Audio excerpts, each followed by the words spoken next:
re-bienvenue, contente de vous retrouver pour ceux qui se joignent à ma chaîne. Pour la première fois. Je me présente, je m'appelle Steph, passionnée de plantes, donc c'est les sujets que j'aborde sur ma chaîne, l'entretien des plantes, des conseils. Je vous donne plein de trucs, fait que si jamais c'est quelque chose qui vous intéresse, là, n'hésitez pas à vous abonner. Je poste des nouveaux vidéos tous les mercredis et dimanches de chaque semaine. Et aujourd'hui, ce que j'avais envie de vous parler, comme j'ai annoncé sur ma page Facebook, ça vous tente d'aller voir, puis vous n'êtes pas déjà abonné à ma page également, ça s'appelle Les Plantes de Steph. Le lien va être dans les commentaires du vidéo. J'avais envie de vous parler des soins qu'on apporte aux alocasias. C'est des plantes qui sont quand même pas difficiles, mais que je recommanderais plus ou moins aux débutantes, à ceux qui débutent là, tout juste dans le merveilleux monde des plantes.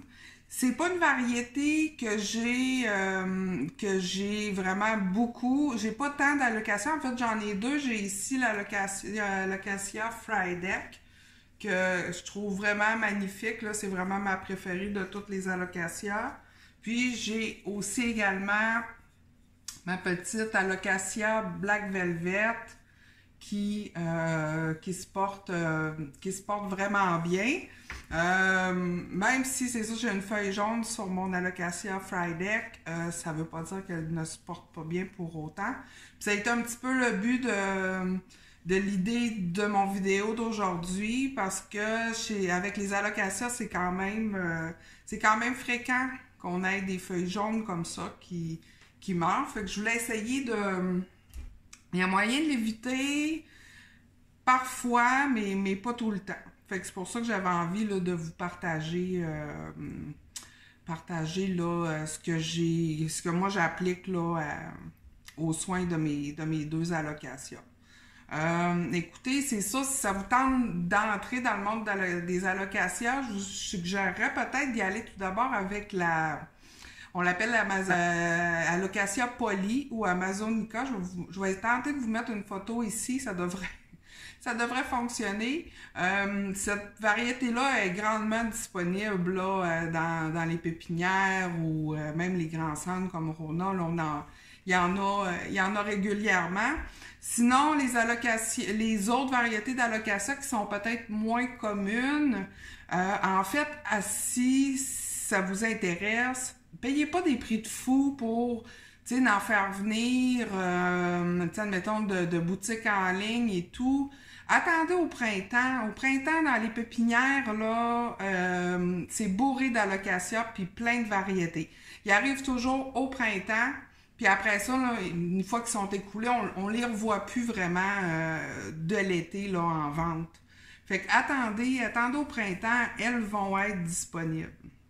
Puis je voulais vous parler aussi, présentement, on voit beaucoup de Frydek comme ça, l'alocasia Frydek, mais ce qu'on appelle variegata.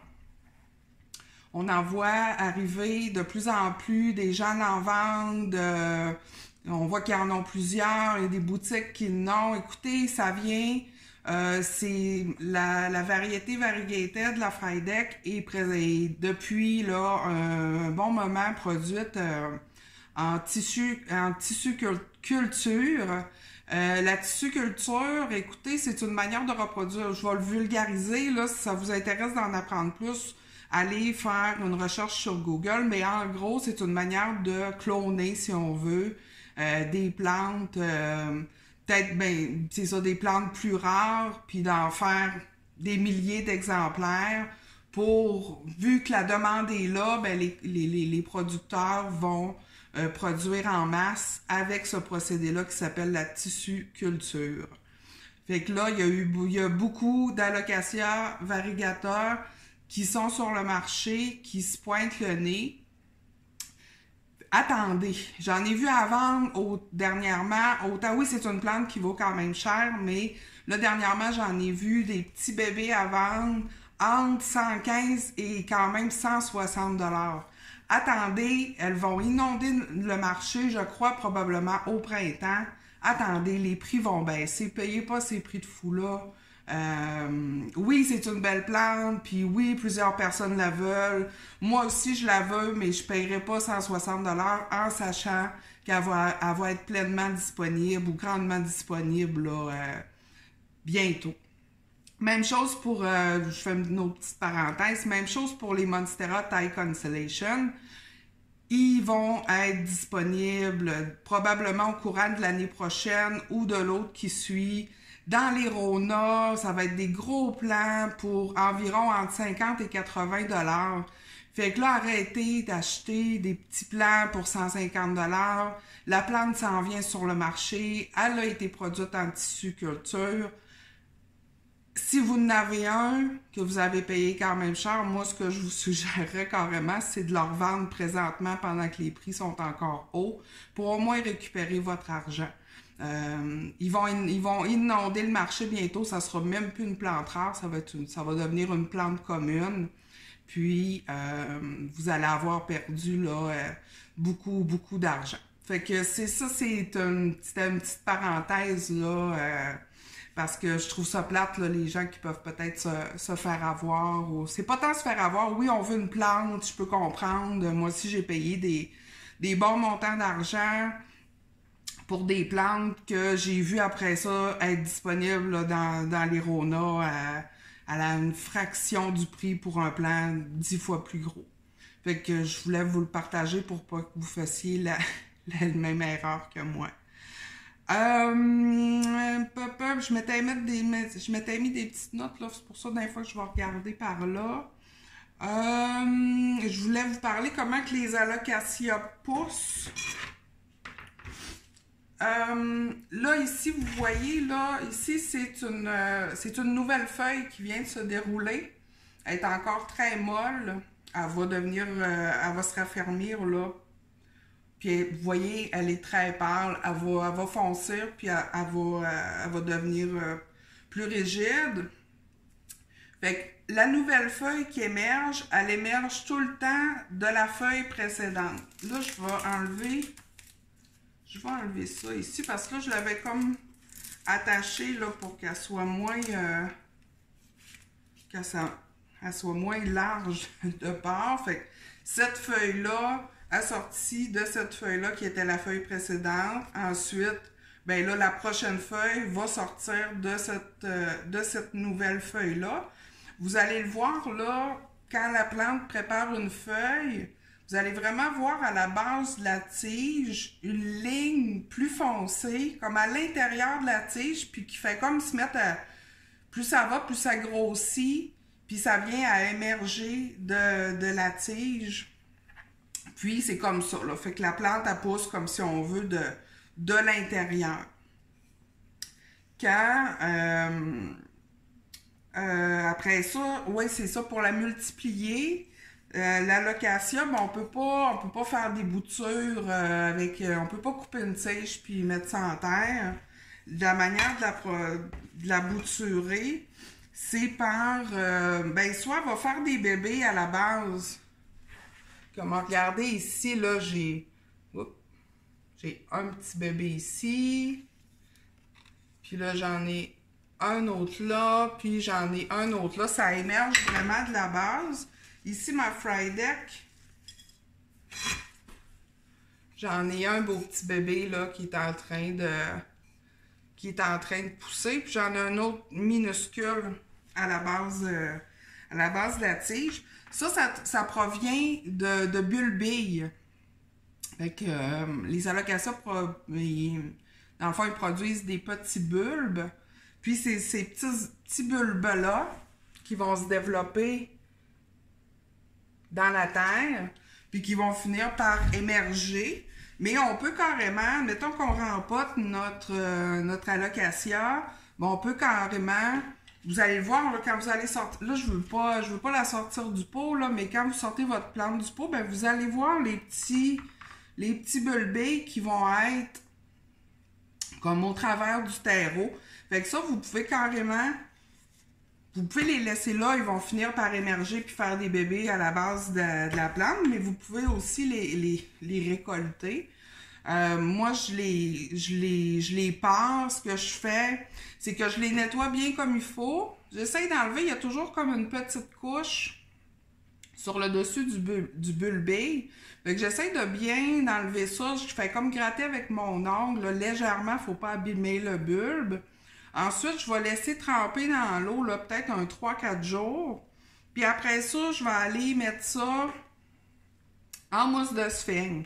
Faut vraiment aussi s'assurer qu'il soit dans le bon sens. Vous allez voir, essayez de remarquer, quand vous prélevez votre bulbe, de remarquer le bout qui est vers le haut. Fait que même chose, on vient mettre ça dans de la sphagne bien humide. On enfouit là, juste pour laisser, on veut juste laisser le pointer, là, le bout à peine. Puis on met ça dans un bac de propagation. Puis ce que ça nous donne, ben c'est un beau petit bébé alocasia. Ici, là, je suis rendue, c'est ça, là, à 2 feuilles. Ça, c'est un bulbille de mon alocasia Black Velvet que j'avais prélevé, puis parti. Là, elle commence à avoir ses définitions sur la feuille. Fait que, tu sais, c'est trippant, là, à partir. C'est sûr qu'il faut être patient. J'ai-tu une date là-dessus? Non, je me suis pas marqué de date. Mais écoutez, ça fait, ça doit faire au moins, là, 3 mois de ça. Je vais prendre une petite gorgée d'eau. J'ai la gorge sèche.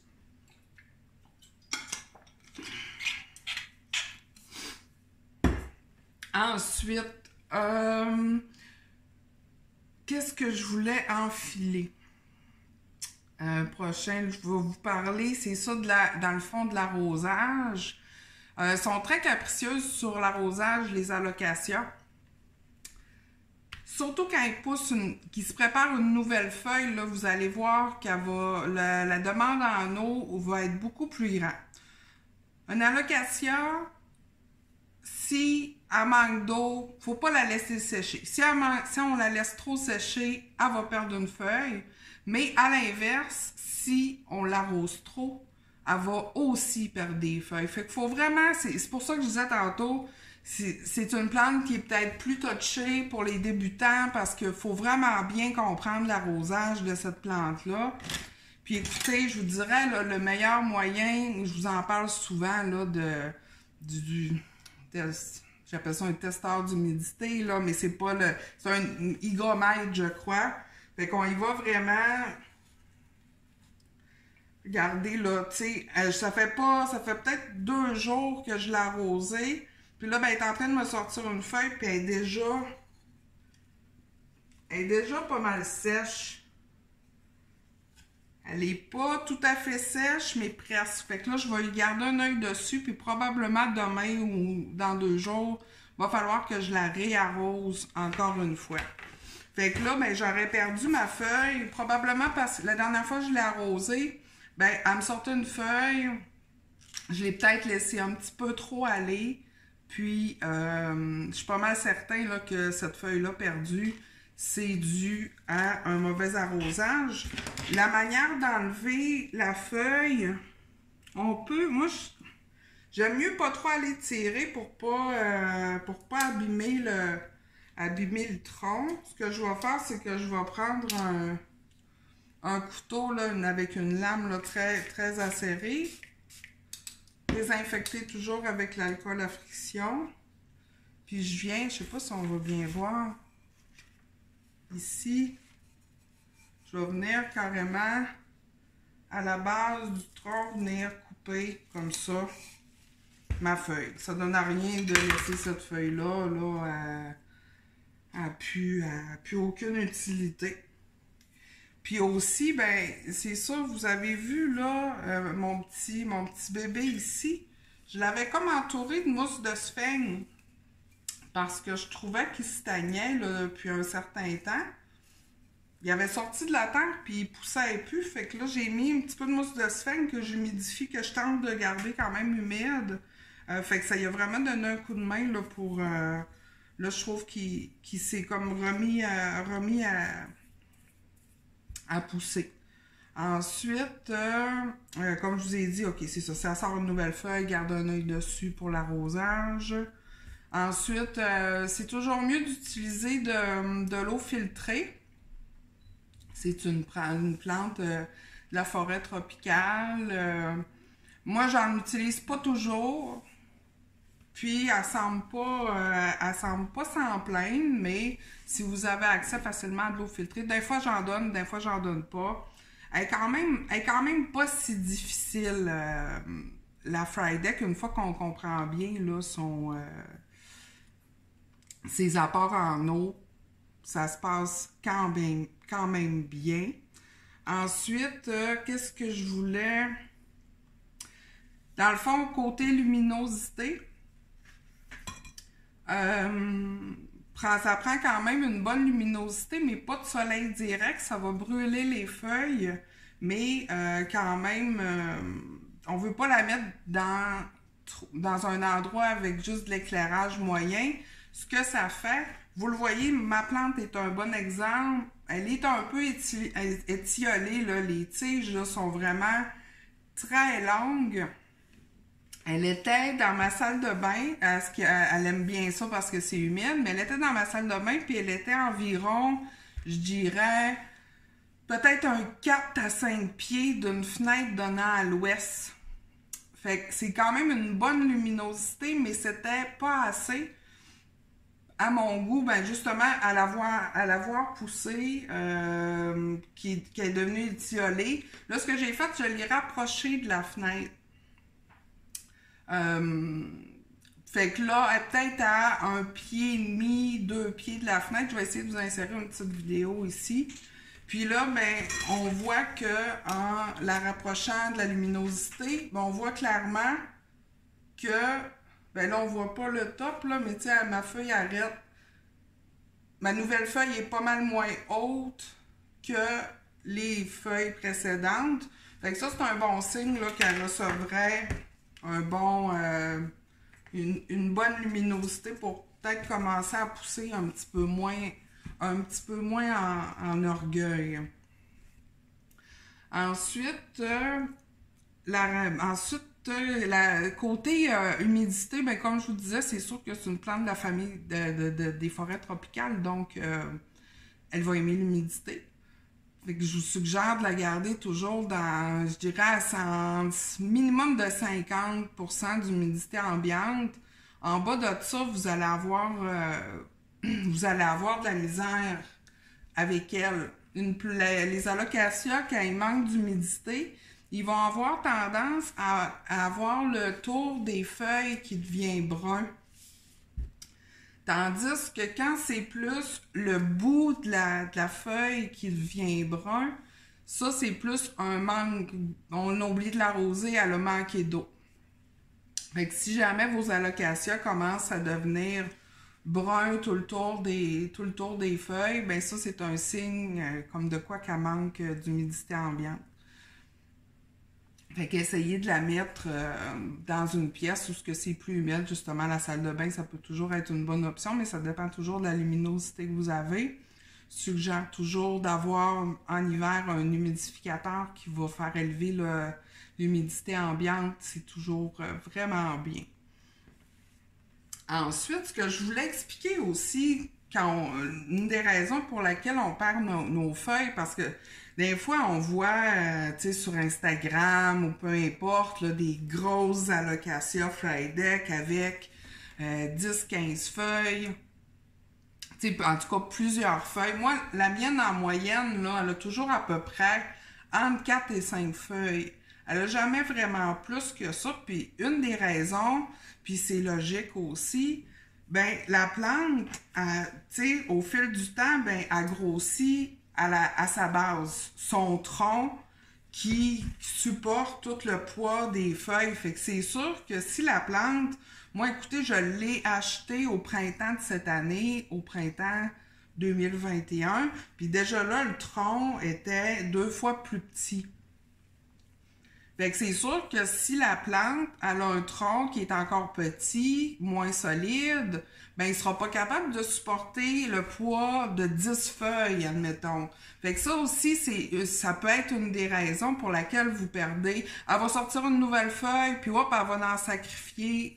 D'habitude, c'est la plus ancienne, parce que justement, elle n'a pas la force pour soutenir tant de feuilles. Fait que c'est sûr qu'au fil du temps, vous allez voir que votre alocasia, plus elle va grossir, ben, plus elle va être capable de supporter le poids de plus de feuilles. Côté terreau, pour l'alocasia, c'est sûr que, comme je vous expliquais tantôt, elle ne va pas aimer sécher complètement, mais en même temps, il ne faut pas que le terreau reste humide ou mouillé trop longtemps. C'est le même principe pour presque toutes les plantes. C'est sûr qu'il y a des plantes qu'on va se permettre de laisser sécher complètement le terreau entre les arrosages. Avec les alocasias, avec les calathea, on ne peut pas se permettre ça, sinon on perd des feuilles facilement. Donc, on peut y aller avec, encore une fois, je vous réfère à ma vidéo sur le mix de terreau pour les haroïdes. Il va très bien convenir aux allocations. On veut un terreau très drainant qui va retenir une certaine humidité, mais pas trop, juste bien. Puis on garde l'œil dessus avec notre petit truc pour s'assurer de ne pas la laisser sécher. Tu sais, c'est sûr qu'à un moment donné, ben, vous allez poigner le tour, puis vous allez pas mal le savoir, tout dépendant des saisons aussi. Moi, c'est sûr qu'en été, il faut que je l'arrose pas mal plus souvent qu'en hiver. Là, je dirais que ces temps-ci, je l'arrose peut-être aux 5-6 jours, 5 jours, 7 jours environ.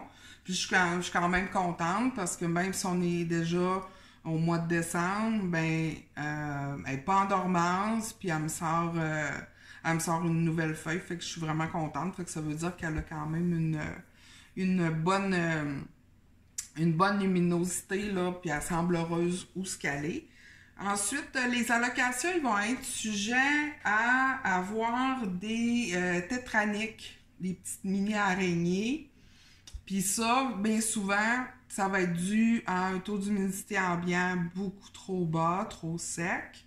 Moi, je touche du bois, là, j'en ai jamais eu, j'ai jamais eu de tétranique sur mes allocations parce que justement mon niveau d'humidité est haut, mais si jamais ça vous arrive, une bonne façon de vous en débarrasser, c'est que vous donnez une bonne douche à votre plante. Et puis, vous pouvez vous assurer d'augmenter le taux d'humidité ambiant, comme ça, parce que les tétraniques, ils vont aimer vraiment un climat ils vont détester l'humidité. Fait qu'une fois de temps en temps, ben, on douche notre plante, puis tu sais, même moi, là, je veux dire, de temps en temps, je lui donne une bonne douche pour toujours, tu sais, enlever, là, tu sais, comme là, je vois être dû enlever la poussière qui peut se ramasser sur les feuilles, puis si notre plante est pleine de poussière, ben, elle pourra pas faire sa photosynthèse adéquatement. Avec une bonne douche, mais je vous suggère pas de vaporiser tous les alocasias qui ont comme les feuilles en velours, justement la Frydek, puis la Black Velvet également, ça va finir par abîmer les feuilles. Elle, à l'endroit j'ai dit Black Frydek, Black Velvet, elle est dans mon salon, sur le bord d'une fenêtre qui donne à l'est. Fait qu'elle a du soleil direct le matin. Le soleil direct du matin, il faut comprendre que c'est un soleil qui est beaucoup moins fort, que plusieurs plantes qui ne toléreraient pas le plein soleil vont pouvoir tolérer. T'sais, vous voyez, là, mes feuilles sont parfaites, sont pas brûlées, elle est vraiment heureuse à cet endroit-là. Écoutez, dans le dernier mois, elle m'a sorti 3 fleurs.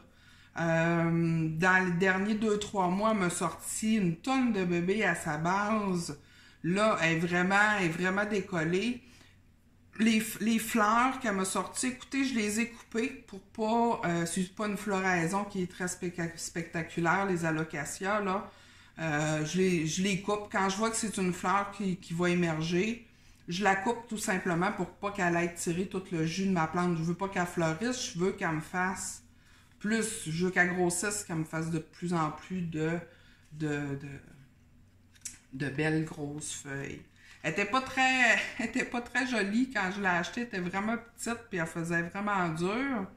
Ça doit faire, je crois que je l'avais achetée aussi au printemps 2021. Elle a été vraiment longue, je l'avais comme carrément mis, c'est ça, en punitance dans mon salon, dans le coin de la fenêtre, puis j'étais là, bon, ben tu feras ce que tu feras, je m'en fous. Puis là, regardez, là, je la trouve vraiment très belle, là, elle est pleine de bébés, fait que ça va être vraiment un beau plan fourni. Elle, je l'installe, vu que dans mon salon, c'est un petit peu moins humide, je l'ai installée sur un lit. J'ai pris une plus grosse soucoupe. Admettons, ben là, j'ai mon pot qui est assis dans une soucoupe. Puis ensuite, il y a une deuxième soucoupe avec des billes d'argile que je remplis d'eau. Fait que ça lui apporte une humidité. Parce que sur le bord de ma fenêtre, j'ai une plainte de chauffage. Fait que ça veut dire que c'est plus sec. Fait qu'elle semble très bien... elle semble très bien aimée. Un petit truc, par exemple, mettez jamais directement votre pot sans soucoupe pour protéger directement sur les billes d'argile. Surtout les pots de terre cuite, c'est poreux. Ça va absorber toute l'eau. Même légèrement en contact avec l'eau, les billes d'argile vont transférer l'eau. Puis là, vous allez vous ramasser avec un terreau qui est humide en permanence. Fait qu'assurez-vous de mettre une soucoupe entre les billes d'argile et l'eau qui sont dans l'autre soucoupe juste en dessous. Ensuite, si jamais... excusez-moi, j'ai la gorge sèche.